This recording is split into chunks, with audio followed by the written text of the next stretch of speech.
ब्राह्मणों के बल से बलवान को प्राप्त करके और बहुत उदग्र हो गया है, काल से ब्राह्मणों का अपमान करने पर ही ये समूल नष्ट हो जाएगा। इस प्रकार गुरु ने मंत्र दिया। देवता लोग स्वर्ग छोड़ करके नाना प्रकार के रूप धारण करके और भाग गए। जब छिप गए देवता लोग तो बलि ने जाकर के इंद्र के सिंहासन पर विराजमान होकर के तीनों लोकों को अपने वश में कर लिया। फिर तो विश्वविजयी अपने शिष्य बलि को भृगुवंश के ब्राह्मणों ने 100 अश्वमेध यज्ञ करा करके उसका इंद्र पद स्थिर करने का प्रयत्न किया। त्रिलोकी में बलि की कीर्ति विस्तृत हो गई और वह आकाश में नक्षत्रों के बीच में चंद्रमा के समान सुशोभित हो गया। बलि ने अपने आप को कृतकृत्य माना और ब्राह्मणों के द्वारा संपादित संपत्ति और रिद्धि को भोगने लगा। सुखदेव जी महाराज कहते हैं, हे राजन, अपने पुत्र देवराज इंद्र और अन्य सभी देवताओं की यह दुर्दशा देख करके देवताओं की माता जो अदिति थी वो बड़ी चिंतित हुई। देखा अपना घर बार भी मेरे पुत्रों का छूट गया है और स्वर्ग के ऊपर दैत्यों ने अधिकार जमा लिया है। वह अपने पतिदेव महर्षि कश्यप के पास पहुंची। कश्यप ने भी आकर के देखा कि घर में किसी प्रकार का आनंद नहीं है। आश्रम हमारा सूना सा लग रहा है। आसन पर बैठा, जैसे ही कश्यप महर्षि बैठे वैसे ही दीन मुख वाली अपनी पत्नी को देख करके बोले, हे भद्रे, ब्राह्मणों का अथवा धर्म का कोई अनिष्ट तो नहीं हो गया है। तुम गृहस्थ हो, तुम्हारे घर में धर्म और अर्थ का और काम का ठीक ठीक संपादन होता है या नहीं?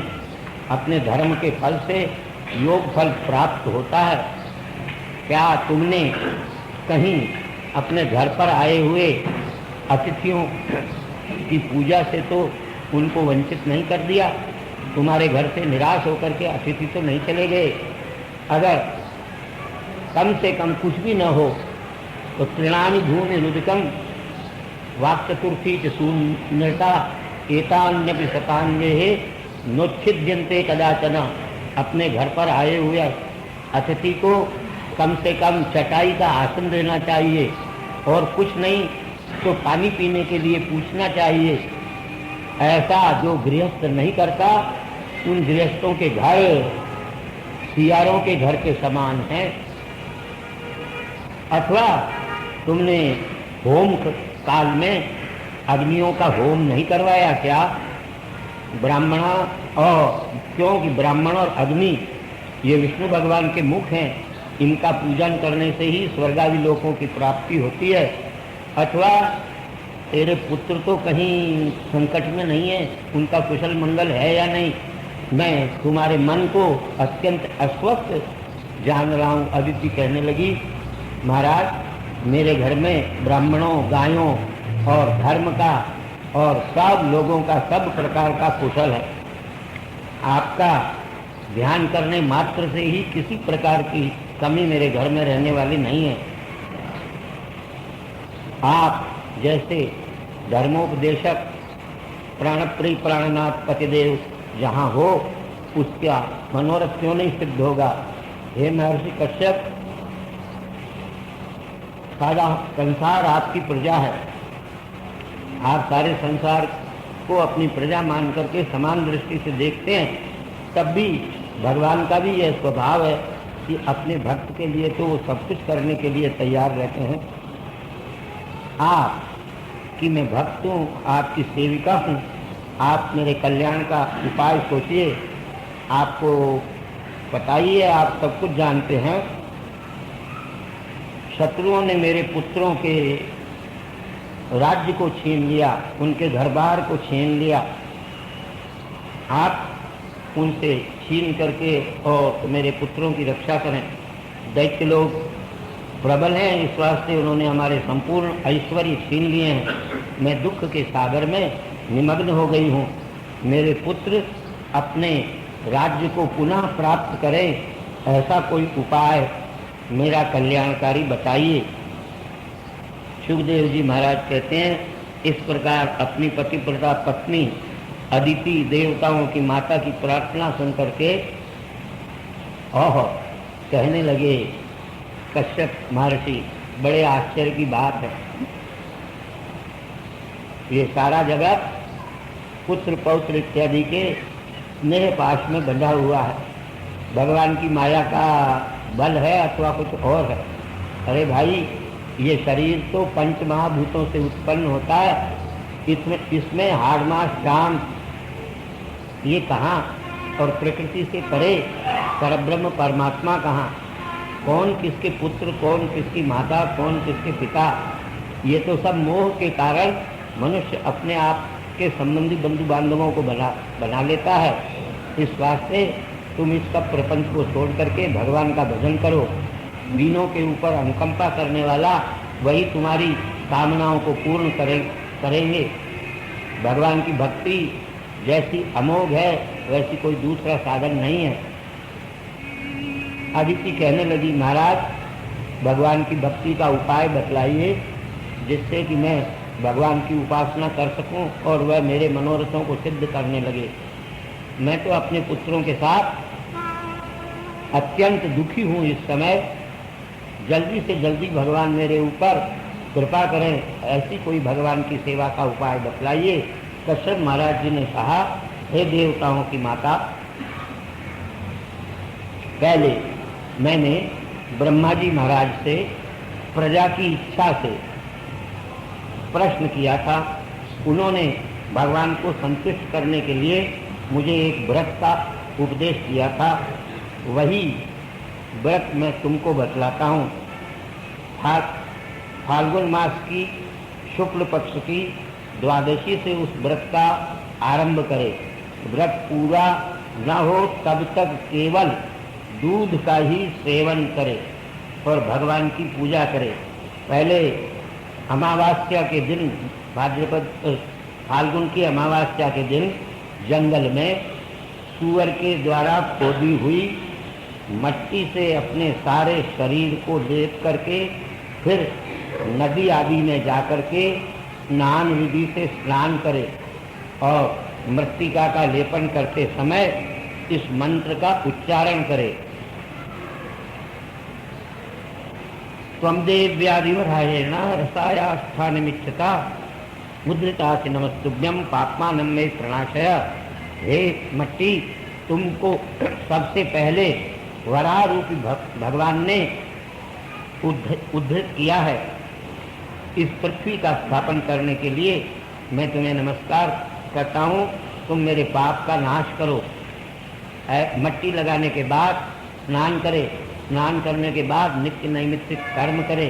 उसके बाद भगवान की मूर्ति में, पृथ्वी में, सूर्य में, जल में, अग्नि में और गुरु में भगवान की बुद्धि से इन सब का पूजन करे। आवाहन आदि करते समय इन 9 मंत्रों का उच्चारण करे और उच्चारण करते हुए कहे कि हे महापुरुष, हे सर्वभूत निवास, हे वासुदेव, आपको नमस्कार है।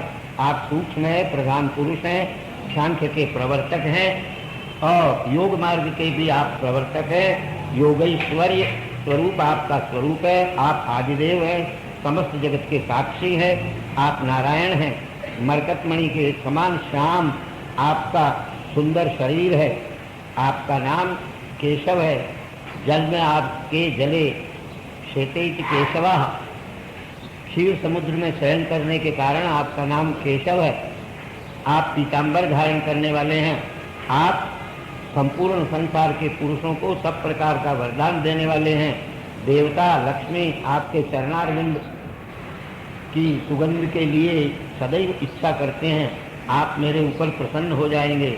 इस प्रकार 12 मंत्रों का उच्चारण करके और भगवान से प्रार्थना करे और 12 अर्घ्यपाद्य इत्यादि सामग्री भगवान को चढ़ाए और नमो भगवते वासुदेवाय इस द्वादशाक्षर मंत्र से भगवान का पूजन करे।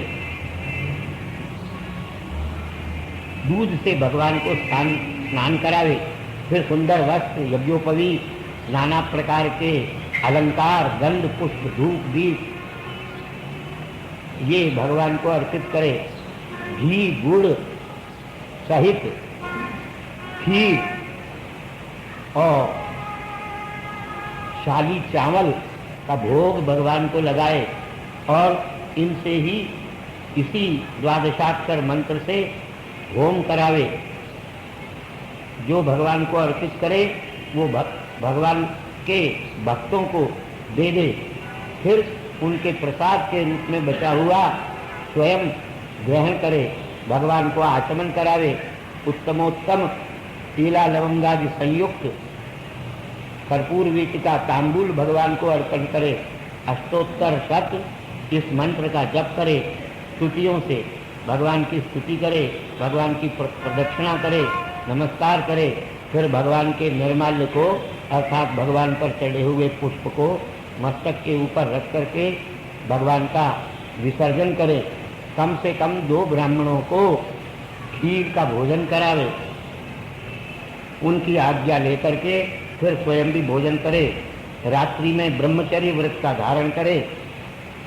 इस प्रकार प्रतिदिन विधि विधान पूर्वक स्नान करके और पवित्र होकर के भगवान को दूध से स्नान करावे और प्रतिदिन ये हमारी कही हुई विधि से अग्नि में होम करावे, ब्राह्मणों को भोजन कराए। ऐसे द्वादशी से लेकर के 12 दिन तक इस व्रत को करे। इस व्रत का नाम है पयोव्रत। ये पयोव्रत नाम का भगवान का आराधन है, भगवान की उपासना है। इसी के द्वारा होम और ब्राह्मण भोजन भी करे। प्रतिपदा से लेकर के शुक्ल फाल्गुन शुक्ल त्रयोदशी तक ब्रह्मचर्य का पालन करे, पृथ्वी पर शयन करे, तीनों काल प्रातः काल, मध्याह्न काल और सायंकाल में स्नान करे, झूठ कभी बोले नहीं और संसार के भोगों की इच्छा न करे, किसी के मन को भी दुख न पहुंचाए। त्रयोदशी के दिन फिर पंचामृत से भगवान को स्नान कराए शास्त्रों की विधि से और भगवान की राजोपचार से महापूजा करे। चरु का निरूपण करके उसके द्वारा भगवान को के लिए होम करके नैवेद्य भगवान को लगाए। आचार्य ऋत्विज इन सबका वस्त्रों से, अलंकारों से और गोदान से संतोष करावे और भी ब्राह्मणों को उत्तमोत्तम अन्न का भोजन करावे। ऋत्विजों को और गुरु को दक्षिणा दे करके और तृप्त करे। सबके भोजन करने के बाद स्वयं भी अपने बंधु बांधवों के साथ त्रयोदशी के दिन भोजन करे। फिर नृत्य, गीत, वादित्र और भगवान की स्तुति से प्रतिदिन इस प्रकार 12 दिन तक इस व्रत को करे। ये पयोव्रत नाम का व्रत मुझे साक्षात पितामह ब्रह्मा जी ने बतलाया था, उसका मैंने तुम्हारे लिए कथन किया है। हे महाभागे, शुद्ध भाव से तुम इस व्रत को करती हुई भगवान का भजन करो। ये संपूर्ण तपस्याओं का सार रूपी व्रत है। इसको करने से सब व्रतों का फल प्राप्त हो जाता है, भगवान संतुष्ट होते हैं तप, दान और व्रत और नियमादि से। इस वास्ते तुम श्रद्धा पूर्वक इस व्रत का आचरण करो, भगवान संतुष्ट होकर के तुमको वरदान देंगे। सुखदेव जी महाराज कहते हैं, इस प्रकार अपने परम पूज्य पतिदेव से व्रत को सुनकर के और अदिति ने 12 दिन तक बतलाई हुई विधि के अनुसार पयोव्रत का प्रारंभ कर दिया। अपने मन से इंद्रिय रूपी दुष्ट घोड़ों का निग्रह कर दिया, मन को वासुदेव भगवान में लगा करके पयोव्रत किया। उस व्रत से संतुष्ट होकर के स्वयं भगवान पीत वस्त्र धारण करके शंख चक्र गदा अपने हाथ में लेकर के और अदिति के सामने प्रकट हो गए। अदिति ने भगवान को प्रकट हुए देख करके और दंडवत प्रणाम किया पृथ्वी के ऊपर।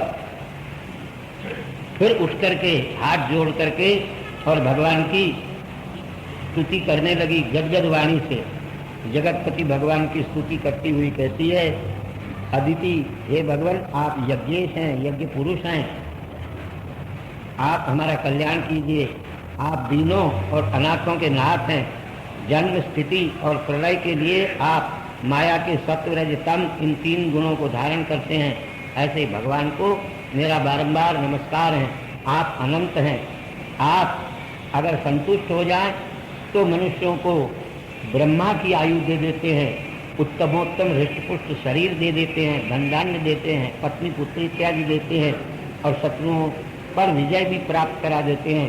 सुखदेव कहते हैं, इस प्रकार अदिति की स्तुति सुनकर के संपूर्ण प्राणियों के अंतर्यामी भगवान बोले, हे देवताओं की माता, तुमने जिस इच्छा से ये व्रत किया मैं उसको जान गया हूँ। युद्ध में दैत्यों को जीत करके और विजयश्री को प्राप्त करके मैं तुम्हारे साथ स्वयं रहना चाहता हूँ।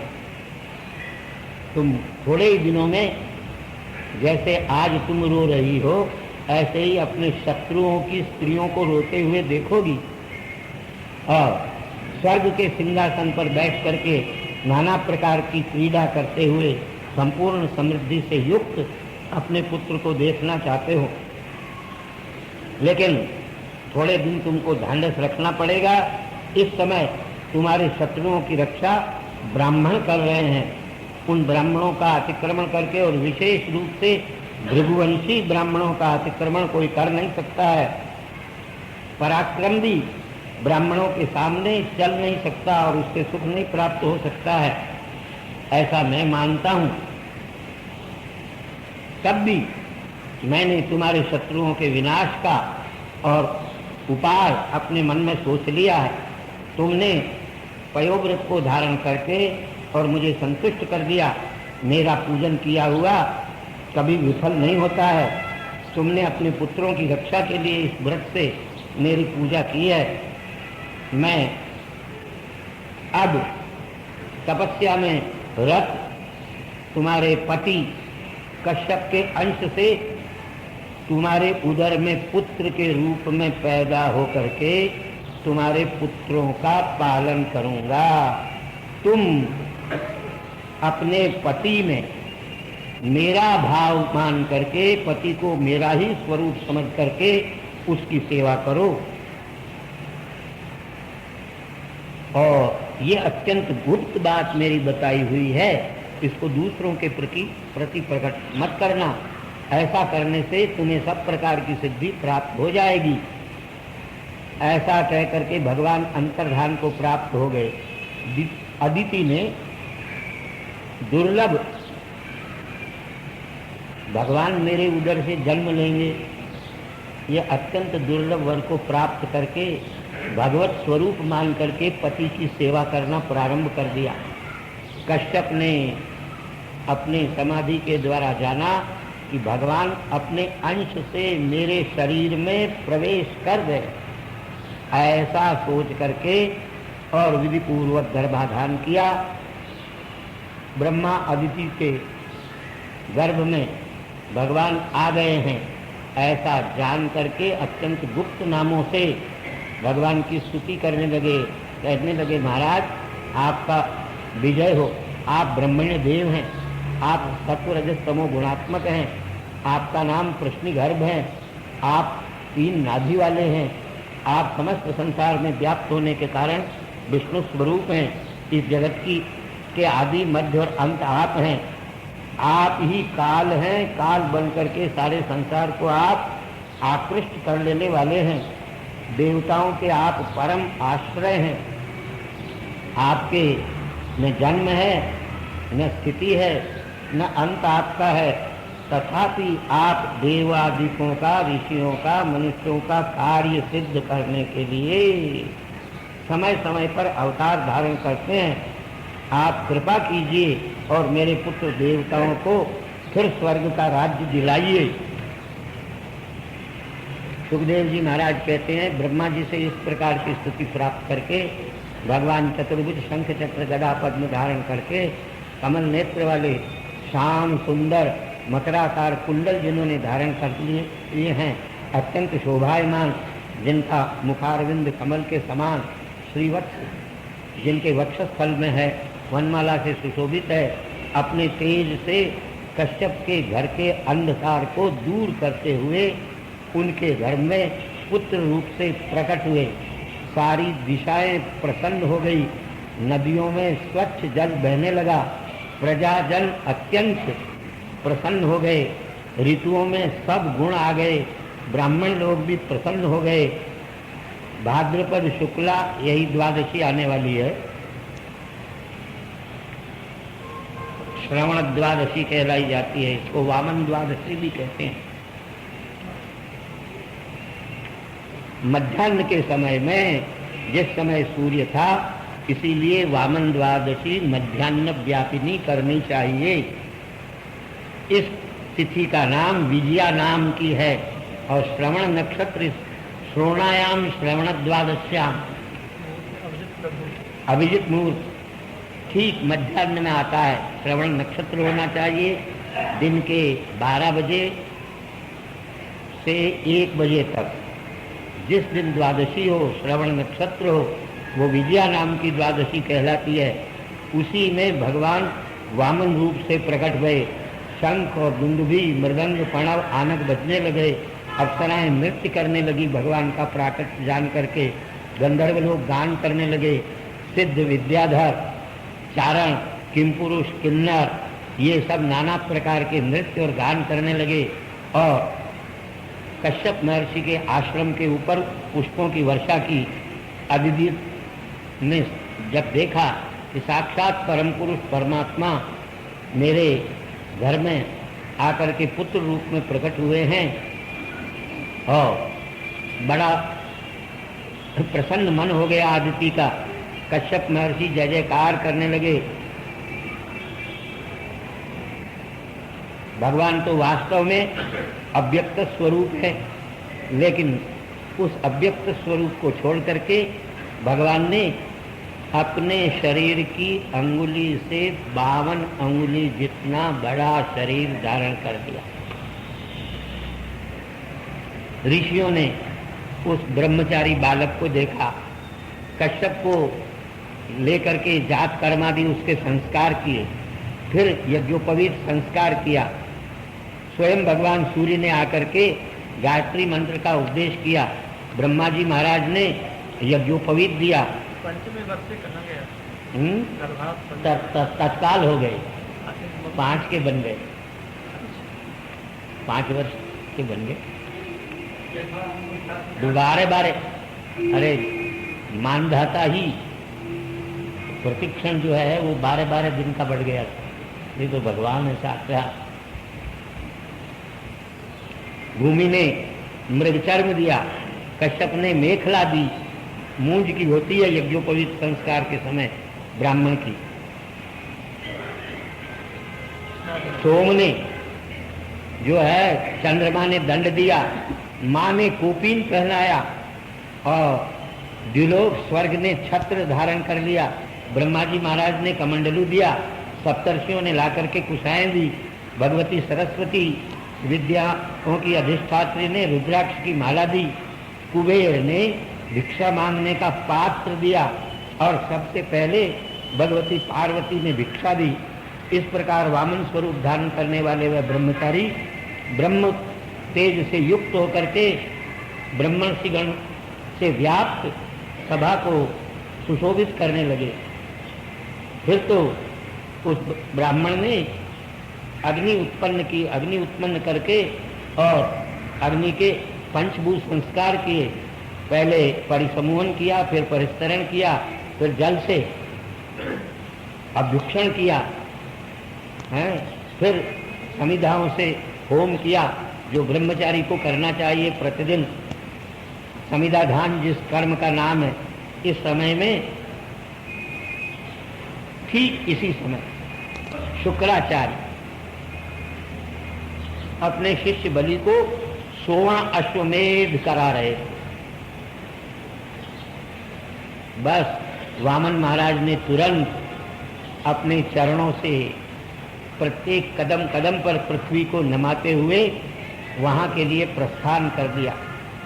नर्मदा के उत्तर तीर में, यहाँ आपकी बम्बई और अहमदाबाद के बीच में भृगु कच्छ अर्थात भरूच, उसी का नाम हो गया।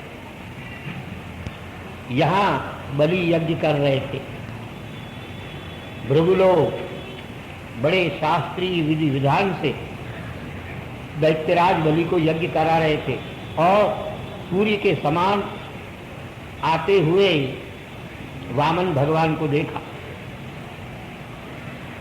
और मन में सोचने लगे, हमारे इस यज्ञ के प्रभाव को देखने के लिए ये क्या साक्षात संत कुमार आ रहे हैं? 5 वर्ष की अवस्था उनकी है। मैं तुम्हारा इस प्रकार भृगुवंश के ब्राह्मण विचार ही कर रहे थे। वामनावतारधारी ब्राह्मण अपने हाथ में छत्र कमंडलू धारण करते हुए उन्होंने यज्ञशाला में प्रवेश कर लिया। शिष्य सहित भृगुओं ने वामन को देखा। सुवर्ण के समान जटाएं चमक रही है, मौंजी मेखला दमक रही है, उपवीत मृगचर्म धारण किया हुआ है।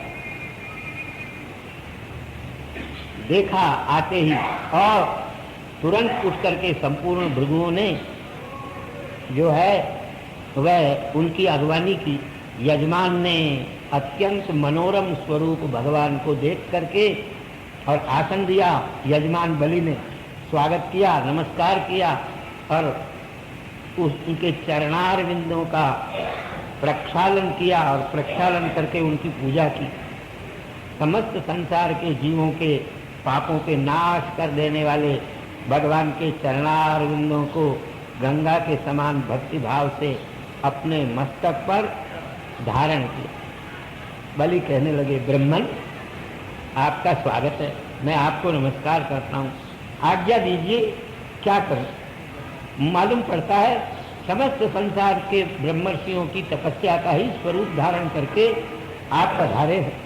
आज मेरे पितर तृप्त हो गए, मेरा कुल पवित्र हो गया, आप मेरे घर पर आए, इससे बढ़कर मैं अपने आप को भाग्यवान नहीं, अपने आप को सर्वाधिक भाग्यवान समझता हूँ।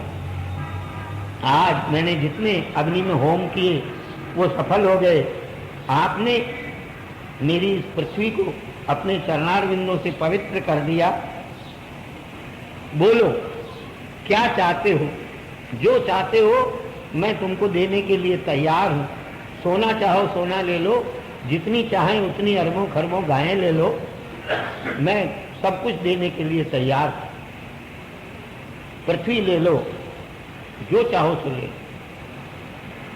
सुखदेव जी महाराज कहते हैं, इस प्रकार दैत्यराज बलि के धर्मयुक्त वचनों को सुनकर के वामन भगवान प्रसन्न होकर के कहने लगे, हे जनदेव,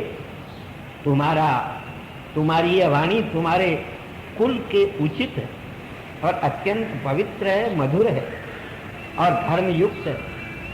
ओ तुम तो भक्तराज प्रहलाद के कुल में उत्पन्न हुए हो। तुम्हारे कुल में आज तक कोई कृपण कंजूस पैदा नहीं हुआ, कोई निर्बल पैदा नहीं हुआ। ब्राह्मण को दूंगा ऐसा कह करके और फिर उसने मना नहीं किया। दान देने में और युद्ध करने में तुम्हारे कुल में आज तक कोई ऐसा नहीं हुआ जो पीठ फेर लेता हो। जहां तुम्हारे कुल में ही तो प्रहलाद चंद्रमा के समान सुशोभित होने वाले हुए।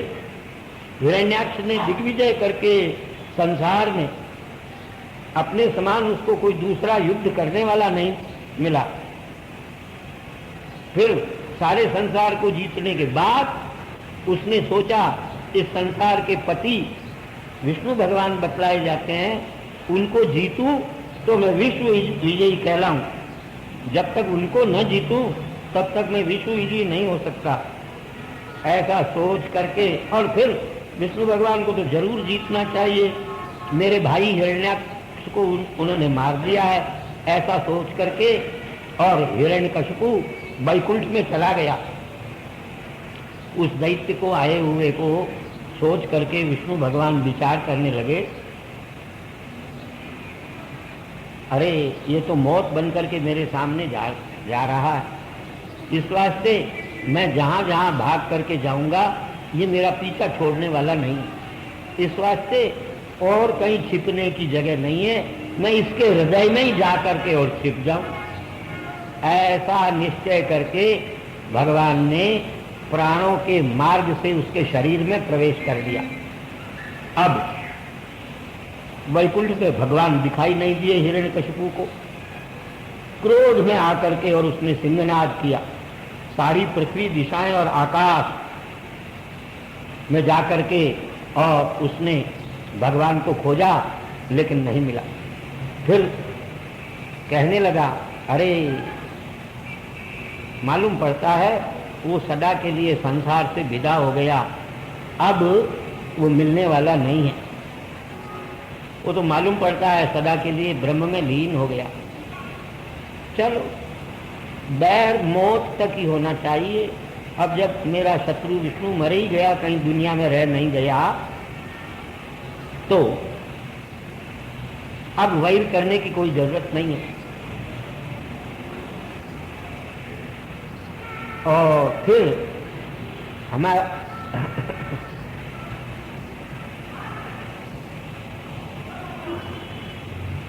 विरोचन जो थे, उन्होंने तो ब्राह्मणों से याचना प्राप्त करने पर द्विजरूपधारी वामन भगवान कहते हैं बलि से, तुम्हारे पिता विरोचन थे, उन्होंने देवता लोग ब्राह्मणों का रूप धारण करके उनके पास एक बार उनकी आयु मांगने के लिए आए थे। तो तुम्हारे पिता विरोचन तो ऐसे दानी थे, देवताओं को उन्होंने अपनी आयु दे दी।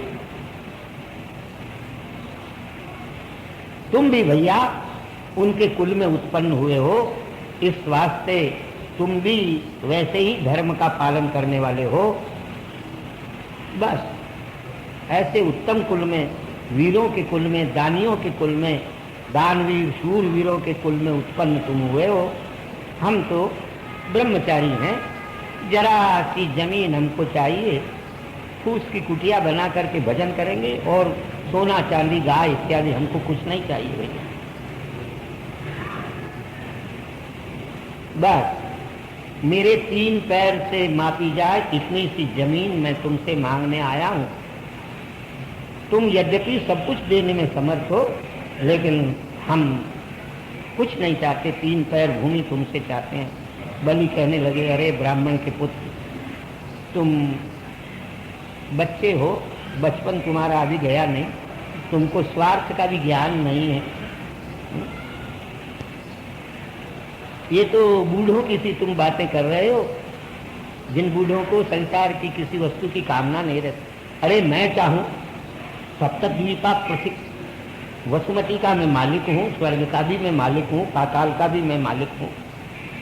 मुझे प्रसन्न करके और 3 पैर पृथ्वी मांग रहे हो। मालूम पड़ता है तुम पंडित नहीं हो, बुद्धिमान नहीं हो, तुम्हारी बुद्धि बचपन के कारण अभी विकसित नहीं हुई है। मेरे जैसे दानी को प्राप्त करके और फिर किसके पास मांगने जाओगे? इस वास्ते कम से कम अपनी जीविका जिससे चले इतनी भूमि तो ले लो। भगवान का वामन स्वरूप धारण करके और कहने लगे, राजन, त्रिलोकी में जितने विषय हैं वो सब विषय भी यदि जिसने इंद्रियों को जीता नहीं है ऐसे याचक को दे दिए जाए, मांगने वाले को दे दिए जाए, तो उसके मन की इच्छा पूरी नहीं होगी। जो 3 पैर भूमि से संतुष्ट नहीं हुआ वो सप्तद्वीपा पृथ्वी से भी संतुष्ट नहीं होगा। वैज्ञ, गाय, नृप, ये सब अनंतानंत धन धान्य संपन्न थे, लेकिन कृष्णा के पार को इन्होंने नहीं पाया, ये मैंने सुना। ब्राह्मण को चाहिए कि अपने भाग्य के अनुसार जो कुछ मिल जाए उसी से संतुष्ट रह करके और सुख को प्राप्त करे, कभी असंतोष को पास में फटकने भी न दे। असंतोष जो है ये संसार में भटकाने का कारण है, और संतोष जो है वो मुक्ति का कारण है। जो ब्राह्मण यदृच्छा लाभ संतुष्ट रहता है उसका तेज बढ़ता है और असंतोषी ब्राह्मण का तेज नष्ट हो जाता है। इस बात से हमको कुछ नहीं चाहिए, जरा सी पृथ्वी दे दो, 3 पैर जितनी कुटिया बनाएंगे, भगवान का भजन करेंगे मैं और इसी में संतुष्ट रहेंगे। सुखदेव कहने लगे। ऐसी बात सुन करके बलि हंसा और कहने लगा, अच्छी बात है, इतना कहने पर भी तुम नहीं मानते तो अपनी इच्छा के अनुसार ले लो 3 पैर पृथ्वी। ऐसा कह करके वामन रूपधारी भगवान को 3 पैर पृथ्वी देने के लिए हाथ में संकल्प लिया। शुक्राचार्य महाराज युक्त योगी थे, उन्होंने जान लिया कि ये ब्राह्मण का बालक नहीं है, ब्रह्मचारी नहीं है, ये तो भगवान ही छलिया बन करके इस रूप को धारण करके आया है। अभी 3 पैर पृथ्वी में सारे संसार को माप करके इससे राज छीन करके इंद्र को दे देगा, ऐसा सोच करके। और शुक्राचार्य कहने लगे, अरे विरोचन के पुत्र बलि सुन, ये साक्षात विष्णु वामन का रूप धारण करके आया। वामनो विष्णु रास शतपथ ब्राह्मण की उक्ति है और वेद मंत्र इस अवतार में प्रमाण है। इदम विष्णुर विचक्रमे त्रेधा नदे पदम त्रीणि पदा विचक्रमे विष्णुर गोपा अदाभ्य इत्यादि मंत्र। फिर लोग कहे कि वेदों में भगवान के अवतार का वर्णन नहीं है, उन्होंने वेदों को फूटी आंख से भी नहीं देखा जो ये कहें कि सनातन धर्म के अवतार वेदों में नहीं है। हाँ, सामने आके किसी की बोलने की हिम्मत हुई नहीं। तुमको पता है ये कश्यप महर्षि से अदिति में प्रकट हुए, तुमने इसको पृथ्वी देने की प्रतिज्ञा कर ली, ये अच्छा काम नहीं किया भैया। देख, ये तेरा स्थान ऐश्वर्य सब छीन करके इंद्र को दे देगा। तुझे पता नहीं, ये बावन्या नहीं है, 3 पैरों से सारे लोगों को माप लेगा अभी। अरे मूर्ख, इसको तू सर्वस्व दे करके और कहाँ जिंदा रहेगा। 1 पैर से सारी पृथ्वी को और स्वर्ग को नापेगा, दूसरे से आकाश को माप लेगा और तीसरा पैर अपना खाली करके और बताएगा तू तेरे सामने की बता अब ये तीसरा कहाँ रखा। देखो यहाँ सुखदेव जी महाराज, वेदव्यास, रौनक महर्षि और स्वयं ये शिक्षा देते हैं। धनी पुरुष को अपने धन के 4 भाग करने चाहिए, 5 भाग करने चाहिए। धर्माय यशेर्थाय कामाय स्वजनाय च पंचधा विभजन वित्तम इहा मुत्रच मोदते। अगर धनिक लोग सनातन धर्म की बताई हुई इस प्रतिज्ञा और इस पद्धति को अनुसरण करते थे, इसलिए यहाँ कम्युनिज्म फटकने भी नहीं पाता था। धनवानों को चाहिए अपने धन के 5 हिस्से करें, 1 हिस्से को धर्म के कार्यों में खर्च करें। 1 लाख रुपए में से 20-20 हजार के 5 हिस्से कर लें।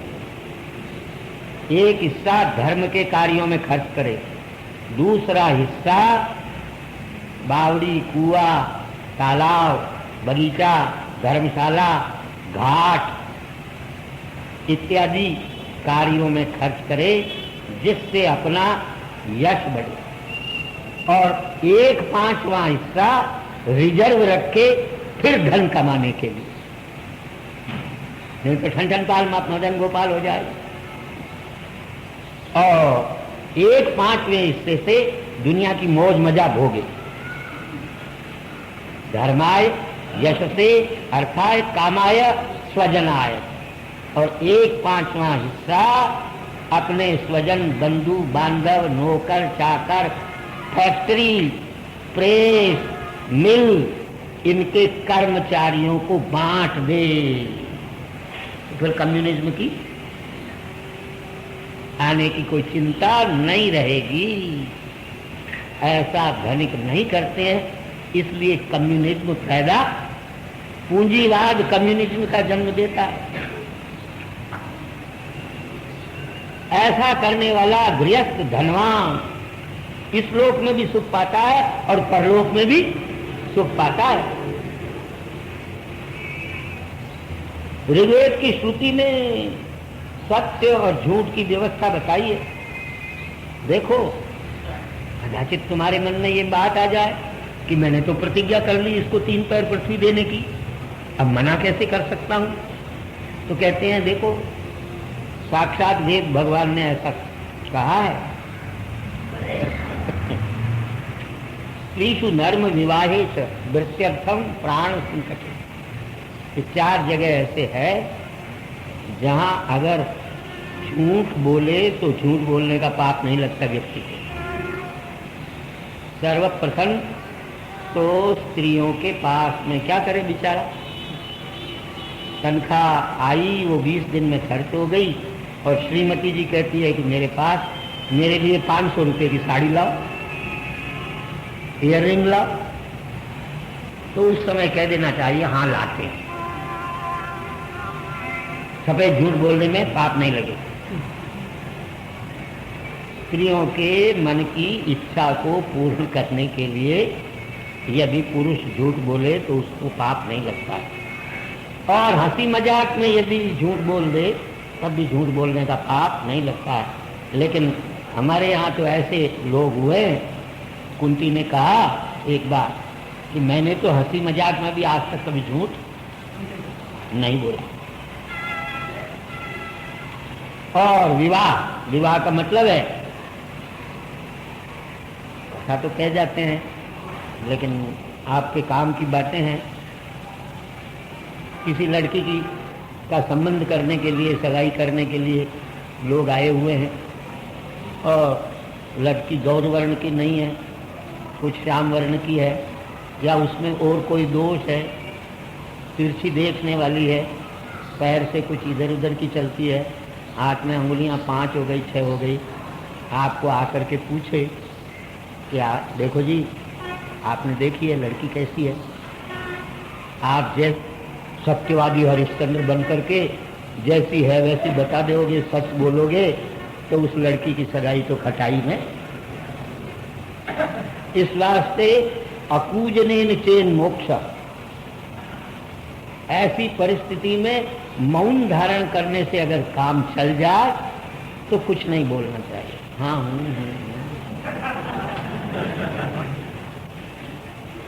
और उससे अगर काम नहीं चले तो सफेद झूठ बोलने में कोई हर्जा नहीं है, क्यों उसका तो जीवन बर्बाद हो जाए। ये हमारे यहाँ की स्थिति थी। एक महापुरुष थे, वो कहते थे मेरी लड़की का संबंध करने वाला अगर मुझको ये कह दे कि मैं लड़की को देखूंगा तो मैं कहूंगा चला जाए यहाँ से, मेरे घर से, मेरी लड़की तेरे घर में नहीं आएगी। लड़की का क्या देखना, लड़की तो साक्षात लक्ष्मी स्वरूप होती है, उसको देखना क्या है। लेकिन आजकल तो लड़की के बाप को लड़की की एक छोटी मोटी प्रदर्शनी करना पड़ता है, उसको लेने वाले उसको नचा करके, गवा करके, बजवा करके, पढ़ा करके। ये सारे मान बिंदु हिंदू धर्म के खत्म हो गए। आज जो दुख उठा रहे हैं वो सब ये सब धर्मशास्त्र के विरुद्ध काम हम कर रहे हैं, इसलिए दुख पाते हैं। ऐसी स्थिति में स्पष्ट कहना चाहिए कि हाँ जी हमने देखा है, कोई खास खराबी तो हमको नजर नहीं आती। ऐसा